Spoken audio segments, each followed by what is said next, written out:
पाकिस्तान पर बहुत खतरनाक हमले शुरू हो चुके हैं। पाकिस्तान की ऐसी पिटाई शुरू हो चुकी है जिसके बाद वो घुटनों पर तो छोड़ो रेंग कर भी चल नहीं पाएगा। पाकिस्तान पर हो रहे ब्लास्ट और आए दिन धमाकों की खबरों से ये तो साफ है कि जल्द ही पाकिस्तान का टुकड़ों में बंटना तय है।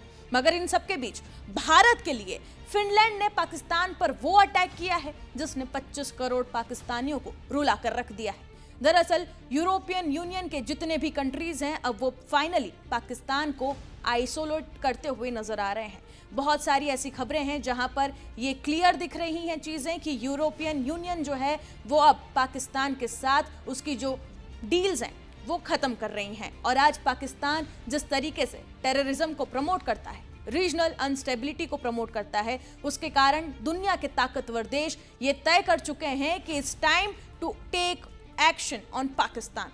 दुनिया के सबसे खुशहाल देश फिनलैंड का भारत के 3 पड़ोसी देशों से मन खट्टा हो गया है और फिनलैंड ने कहा है कि पाकिस्तान में जो उसकी एम्बेसी है उसको अब ऑफिशियली परमानेंटली शट डाउन करने का समय आ गया है।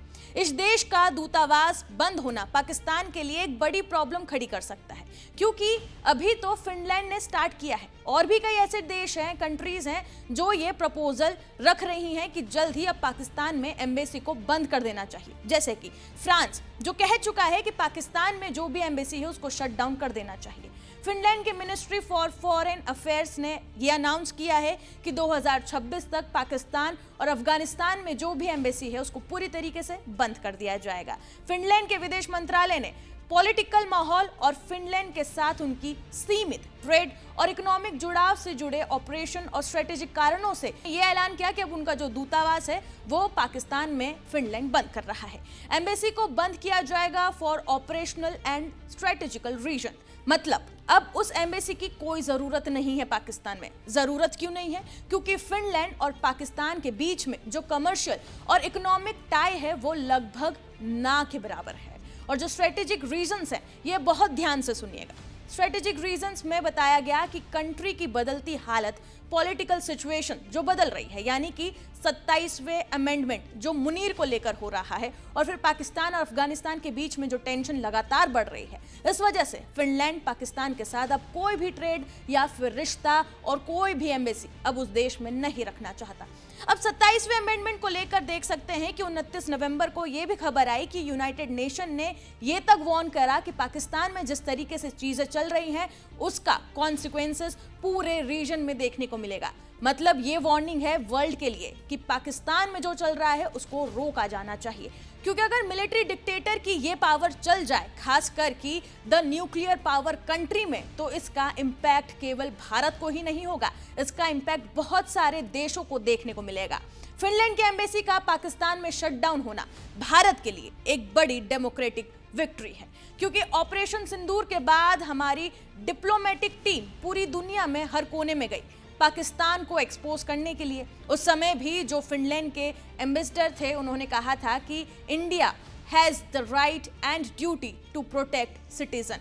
और ऑपरेशन सिंदूर को फिनलैंड ने पूरी तरीके से सपोर्ट भी किया था जो भारत ने स्ट्रेटेजिक स्ट्राइक की थी। ये खबर साफ बताती है कि भारत की डिप्लोमेसी जो है यहाँ पर काफी सक्सेसफुल होती हुई नजर आ रही है। जब ये सब चीजें चल रही है उसी बीच फिनलैंड के मिनिस्टर ने यह भी कह दिया था कि इंडिया यूएन के पार्टनरशिप को हमें और भी ज्यादा बढ़ाना चाहिए।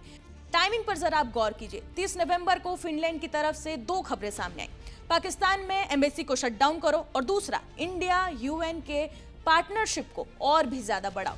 और फिनलैंड ऑलरेडी भारत के ऊपर एक ऑल इन बैट खेल चुका है। इनफैक्ट 4 नवंबर की यह खबर थी कि फिनलैंड के प्रेसिडेंट ने यूनाइटेड नेशन में, जहां हमारे प्राइम मिनिस्टर नरेंद्र मोदी नहीं गए थे, उस समय भी फिनलैंड के प्राइम प्रेसिडेंट ने भारत को कहा था कि India is the rising pillar of global power and don't be surprise, India is going to be the next super power. यानी कि दुनिया का सुपर पावर देश बनने की दिशा में भारत आगे बढ़ रहा है। तो देखा आपने, फिनलैंड जो भारत के साथ पूरी तरीके से मजबूती के साथ खड़ा है, तो वहीं दूसरी तरफ वो पाकिस्तान से अपने सारे रिश्ते खत्म कर रहा है।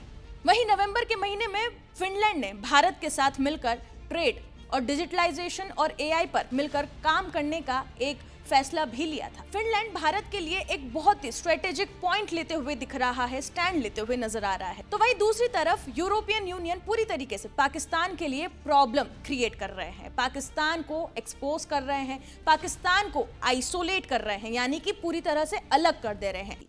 तो एक तरफ मुनीर है जिसको खुद सब आइसोलेट कर रहे हैं, सारे देश आइसोलेट कर रहे हैं, सब अलग कर रहे हैं। यह संदेश न सिर्फ फिनलैंड का है बल्कि उन सभी देशों का है जो पाकिस्तान को एक अस्थिर, एक अप्रभावी और जोखिम भरा देश मानते हैं। और वर्ल्ड जो है वो भारत के साथ मजबूती से खड़ा है। ये भारत की डिप्लोमेसी स्ट्राइक का नतीजा है कि आज फिनलैंड और कई बड़े बड़े देश पाकिस्तान के साथ ना आकर पाकिस्तान को अलग थलग कर रहे हैं और पाकिस्तान को एक्सपोज कर रहे हैं। इस रिपोर्ट पर आप क्या राय रखते हैं कमेंट सेक्शन में जरूर बताएं और बाकी तमाम खबरों के लिए बने रहें जी न्यूज़ के साथ।